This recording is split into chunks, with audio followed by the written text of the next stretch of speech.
आज मैं आपको भील सरदार कड़प की अद्भुत कहानी सुनाने जा रही हूँ। एक बार की बात है, भील सरदार कड़प जंगल में शिकार करने के लिए गए। वन में भटकते भटकते हुए एक शंकर जी के मंदिर के पास पहुँचे। मंदिर में भगवान शंकर की मूर्ति देखकर उसने सोचा कि भगवान इस वन में अकेले हैं, कोई पशु पक्षी इनको हानि ना पहुँचाए। इसलिए रात को वह धनुष बाण चढ़ाकर उस मंदिर की रखवाली करने लग गया। जब सुबह हुआ तो सोचा चलो पूजा पाठ किया जाए। अब उस बेचारे को पूजा पाठ तो करने आता नहीं था कि पूजा की कैसे जाती है। वह वन में गया, एक जंगली जानवर को मारा और उसको आग में भून लिया। पेड़ से मधुमक्खी के छत्ते से शहद निकाला, एक पत्ते का दोना बनाकर उसमें शहद रख लिया। वन में से ही कुछ फूल पत्तियां तोड़े, एक हाथ में शहद, एक हाथ में भुना हुआ मांस का टुकड़ा और फूल पत्तियां लेकर वो वहां से चला। रास्ते में नदी से उसने मुंह में पानी भरा और मंदिर में आ गया। उस मंदिर में एक पंडित जी डेली पूजा करने आते थे। गंगा जल से धोते, उनके ऊपर फूल पत्तियां चंदन तिलक करते, हवन जलाते, गूगल जलाते, चंदन का लेप करते, फल फूल चढ़ाते, बड़ी विधि विधान के साथ पूजा करते थे। पर वो थोड़ी देर से आया करते। उस दिन उनके आने से पहले ही वो भील सरदार वहाँ पूजा करने पहुँच गया। अब एक हाथ में मांस था, दूसरे हाथ में शहद और फूल। अब उसको समझ नहीं आ रहा था कि मूर्ति के ऊपर चढ़े हुए फूल प्रसाद को वो कैसे हटाए। तो उसने अपने पैरों से ही मूर्ति पे चढ़े हुए पत्तों को, फूलों को और प्रसाद को हटा दिया।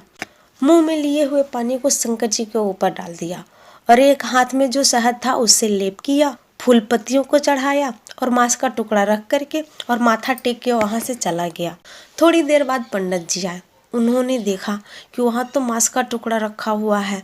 सोचने लगे कौन ऐसा कर सकता है, भोलेनाथ के ऊपर मांस का टुकड़ा कौन चढ़ा सकता है। उसे देखकर के उनका जी एकदम घबरा गया कि भुना हुआ मांस का टुकड़ा भला कोई जानवर तो रखेगा नहीं, ये किसी इंसान का ही काम होगा। वो बहुत परेशान हुए, जैसे तैसे करके उस मांस के टुकड़े को हटाया और पूरे मंदिर को साफ किया और अपनी पूजा पाठ की और वहाँ से चले गए।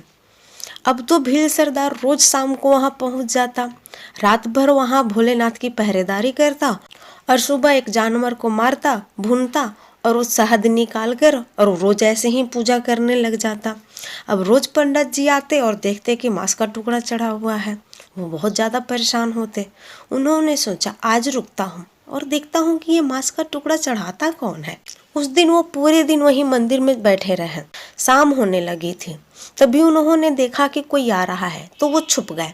उन्होंने देखा वो तो कड़प है जो रात भर पहरेदारी किया शिव जी की और सुबह होते ही वो मांस और शहद लेकर के आया, फूल पत्तियां लाया, मुंह में भरा हुआ पानी शंकर जी के ऊपर चढ़ाया, शहद का लेप किया और वो मांस का टुकड़ा और फूल पत्तियां चढ़ा गया। पंडित जी सोचने लगे कि हे प्रभु, ऐसे कोई पूजा करता है, ऐसे मांस मदिरा देवी देवता पे चढ़ाई जाती है। पर भोलेनाथ तो भोले हैं, वो तो सिर्फ मन के भाव देखते हैं। उन्हें फल फूल और पकवान की थोड़ी जरूरत है, वो तो मन से बस मांस भी चढ़ा दो तो भी खुश है। एक दिन वो पंडित जी सुबह सुबह पूजा करने आए तो उन्होंने देखा कि भोलेनाथ उस भील सरदार से बैठ के बातें कर रहे हैं। पंडित जी को ये बात बहुत बुरी लगी। मैं इतने दिनों से आकर भोलेनाथ की इतने मन से पूजा करता हूँ, हर विधि विधान से नैवेद्य से पूजा करता हूँ और मैं बड़े कुल का हूँ, फिर भी भोलेनाथ मुझसे कभी दर्शन देने नहीं आए, मुझसे कभी बात नहीं किया। और ये भील जो लाकर रोज मांस चढ़ा जाता है, इससे दर्शन दिए, इससे बातें कर रहे हैं। जैसे ही वो भील सरदार वहाँ से गया, पंडित जी तुरंत भोलेनाथ के पास पहुँचे और बोले, प्रभु मुझसे क्या कोई गलती हो गई है जो आप मुझे कभी दर्शन नहीं दिए, कभी मुझसे बात नहीं की और आज इस भील सरदार से मिलने आ गए। उसे दर्शन दिया, उससे बात की।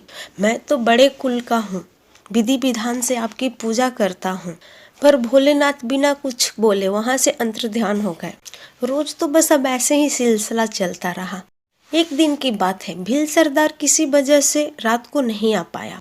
सुबह पंडित जी जल्दी पूजा करने आ गए। अब भोलेनाथ ने अपना खेल रचा। अपने भक्तों की परीक्षा लेने के लिए उन्होंने अपनी एक आंख गिरा दी। पंडित जी आए, रोज की तरह पूजा की और वहां से चले गए। तब भी वहां कड़प आया। रोज की तरह एक हाथ में मांस, एक हाथ में शहद का दोना और मुंह में पानी लिए जब वो पूजा करने लगा तो उसने देखा भोलेनाथ की एक आंख तो है नहीं। उधर पंडित जी रास्ते से ही वापस आ गए कि आज तो मैं पूजा अच्छे से करके आया हूँ, देखूँ तो कड़प फिर से तो वैसा नहीं कर रहा है, फिर मांस तो नहीं चढ़ा रहा है क्योंकि आज तो पूजा मैंने पहले कर दी है। जब पंडित जी मंदिर पहुँचे तो उनको देखकर ये आश्चर्य हुआ कि कड़प अपनी एक आंख है भोलेनाथ को निकाल के चढ़ाने जा रहा है। इतने में पंडित जी आए और भोलेनाथ के शरण में गिर गए। हे प्रभु, जल्दी से रोको अपने इस भक्त को, नहीं तो ये अंधा हो जाएगा। तभी तुरंत ही भोलेनाथ वहाँ पे प्रकट हो गए और उन्होंने कड़प को रोक लिया। तब भोलेनाथ ने कहा कि देखो, इसलिए मैं इसको कहता हूँ कि ये मेरा सच्चा भक्त है, क्योंकि ये जो भी करता है अपने भाव से, सच्चे मन से करता है। मेरी आंख पहले भी गिरी हुई थी, पर तुम आए और पूजा करके यहाँ से चले गए। तुम्हारे मन में भी ये ख्याल नहीं आया कि ऐसा करना चाहिए, और कड़प अपनी आंखें निकाल के मुझे चढ़ाने लगा। पंडित जी ने हाथ जोड़कर भोलेनाथ से माफ़ी मांगी और बोले, हाँ प्रभु, मैं मान गया, कड़प ही आपका सबसे सच्चा और सबसे बड़ा भक्त है। पंडित जी को जो ये अहंकार था कि वो बड़े कुल के हैं, वो अहंकार आज खत्म हो चुका था। दोस्तों, पूजा ऊंचे कुल और जाति से नहीं, सच्चे भाव से होती है। सच्चे मन से एक लोटा जल भी चढ़ाने से भगवान खुश हो जाते हैं। पर अगर अहंकार में भगवान को 56 भोग भी लगाया जाए तो उससे उनको खुशी नहीं मिलती। इसलिए जो भी करे सच्चे मन से और सच्ची भावना के साथ करे। एक बार बोलिए हर हर महादेव, जय शिव गुरु। अगर आपको ये कहानी पसंद आई हो तो मेरे वीडियो को लाइक करें, शेयर करें और ऐसी ही और कहानियाँ देखने के लिए मेरे चैनल को सब्सक्राइब करें और कमेंट करना बिल्कुल ना भूलें। अगर कहानी अच्छी लगी हो तो उसके बारे में भी बताएं, और अगर आपको ना पसंद आई हो कुछ चीज़ें तो उसके बारे में भी कमेंट में ज़रूर बताएं, ताकि मैं वीडियो को और अच्छा बना सकूं। Thank you very much.